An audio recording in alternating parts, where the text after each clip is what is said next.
Okay, so while the upper is setting there, the occlusion, and we have our lower master model with our two implant abutment replicas in the base of the model. I've taken a student's model here. I mean, ultimately, I would prefer a little bit more thickness, less taper at the front, and a nicer border mold here, or land area. I'm going to take the processing caps with the black, insert the working cap that it already comes with it. I'm going to insert it back onto the model.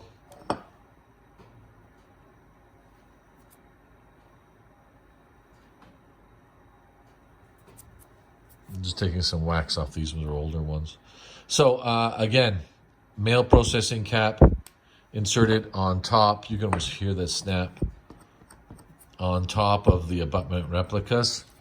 And then I've created a framework, or you've all created a framework. And the framework is to strengthen the occlusion rim, I guess.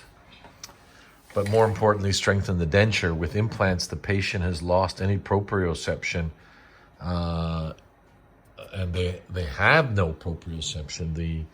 The implants, so the patient's biting forces will be increased. So I created a framework with a couple of occlusal stops on top of the caps, a couple of tissue stops, and then we're going to opaque the chrome.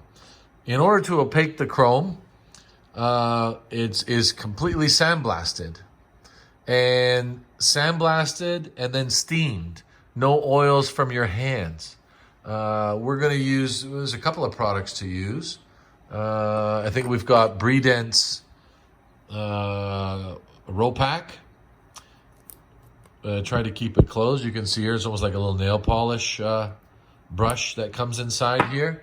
Keep it closed so it doesn't dry out. There's something interesting. Instructions. Dental technologists are not the best, but we should try to read these. This compact or an opaquer is light curing resin-colored opaque for coating chromium cobalt structures which are veneered with cold polymerizing pink resin.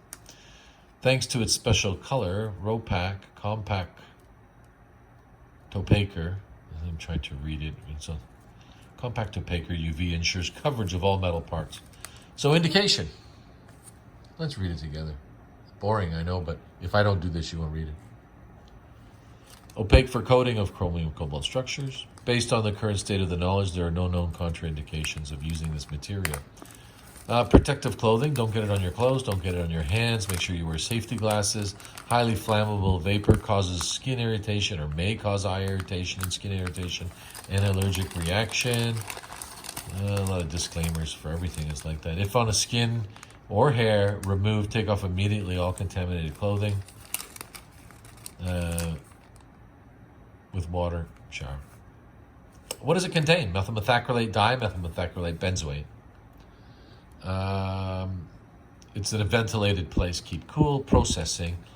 It's not a bonding agent. This is just an opaquer. It's managed to integrate retentions of the surface to be veneered, which we have. We created grid retentions or grid-like retentions or circles. After fitting and polishing the chromium cobalt structure, the area that is to be coated is sandblasted. So we're just going to sandblast the whole thing because there's no polished sections. After sandblasting, clean it with oil-free steam or a steamer, which we have. Apply a thin coat. There's a word here, thin, T-H-I-N, uniform layer of opaque with the brush that's included. No puddles, no thickness to it at all. 5 minutes for each layer because you may need 2 layers. These are different light cure machines, Ivoclar, Dentsply, Triad. 2 times 4 minutes. Okay, so we'll do 4 minutes, but do not go any longer because you're going to start creating heat, and then heat's going to, retard the setting. So 2 times 4 minutes each side.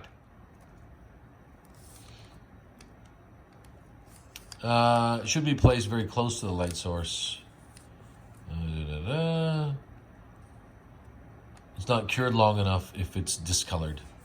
It can go a little bit orange first before it goes pink. There we go. We'll have this by the light cure machines for us to read here. So, very thin layer. So, an example of this, because I'll kind of do 2 in 1. Thin layer. Almost see-through, because you'll do it twice. Thin layer. No puddles. You'll still see the gray light structure through the framework. You can go inside the holes. Now I've got some tissue stops. No need to opaque the base of those. Thin layer. I didn't trim this one, obviously there's a bubble there. Thin layer, that's all it takes. And then light cure. Now, we're going to do each side at a time. If you want to use, let's say, some parchment paper from the base plate wax, in between the base plate wax, so we don't paint the light cure machines, you can rest this on here. Here I have one already. Obviously, I would use a hemostats after it's steamed and paint on one thin layer, 4 minutes on this side, and the other layer. As you can see, I did not paint the 3 tissue stops that I had placed on here because this will be touching the tissue and be high shined. Once it is set, I'm going to bring it to my model. Once the opaquer is set, I need to bond now these caps to this framework. Now, you could make a complete mess here, so please be very careful. Use a little base plate wax and go at the undercut or around the base of the abutment here. Basically the interface of the attachment and the abutment. I'm going to fill with wax to ensure that I don't get any cold cure resin underneath the cap or attached to the abutment, destroying my model or breaking it.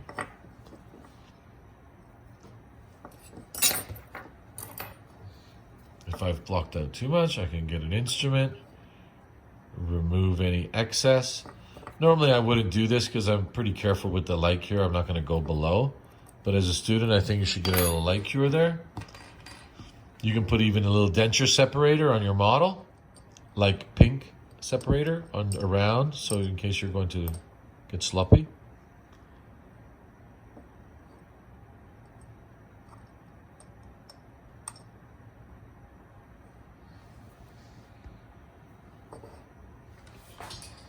And then we'll go and mix up some pink cold cure resin.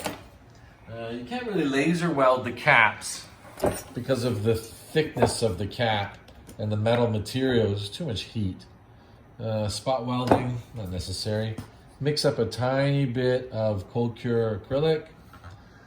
Naturally, you can go and put this in the pressure pot. This cold cure acrylic will stay on the model. Will stay with the framework all the way to processing. So try to use a small amount of cold cure.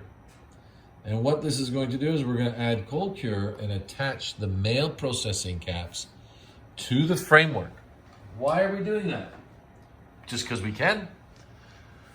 We're going to do that so when we go for the occlusal bite registrations, that the bite registration is more secure. Number one, secure bite registration or secure mandibular occlusion rim for the bite registrations of centric relation and protrusive bite records.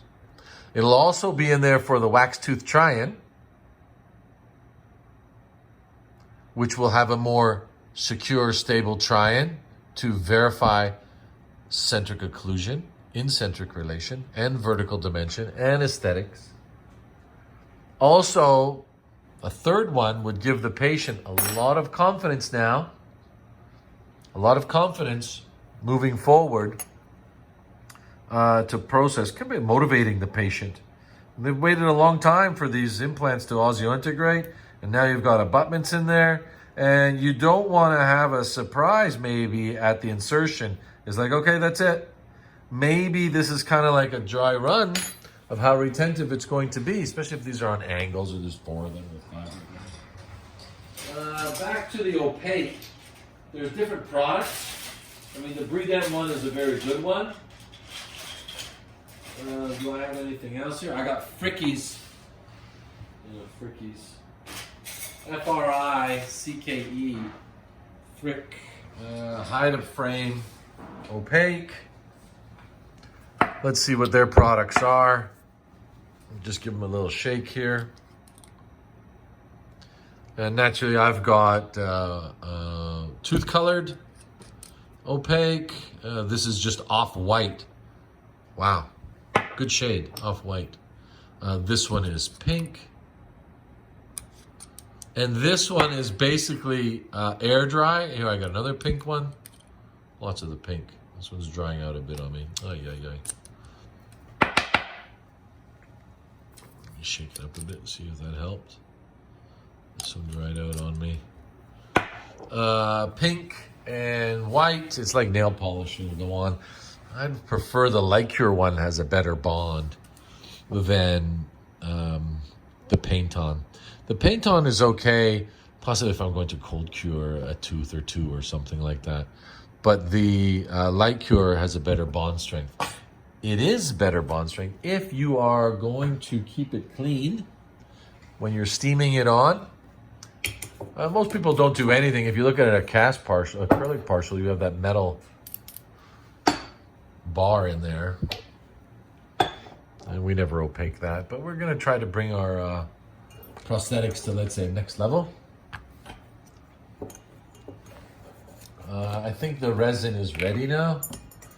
There's no rush.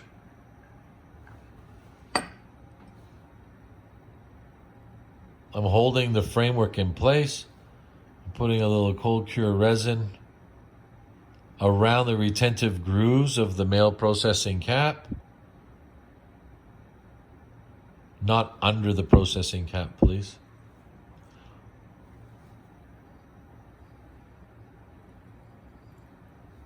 Add a little bit of monomer here.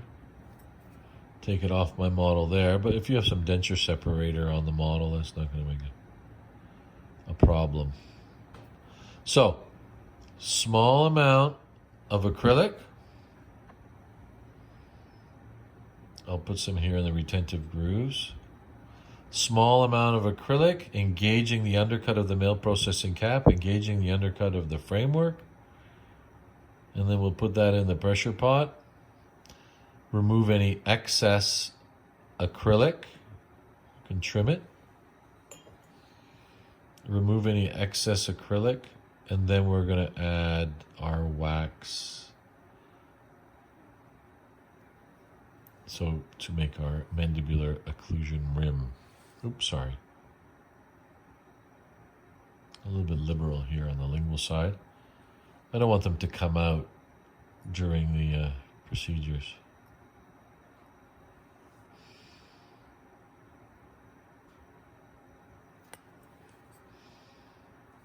Oops, I slid.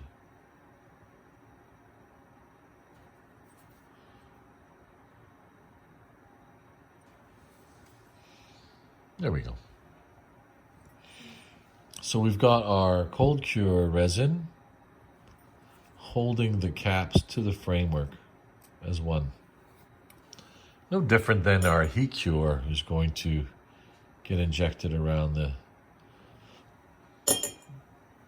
caps as well. I mean, I'm leaving the lingual side open.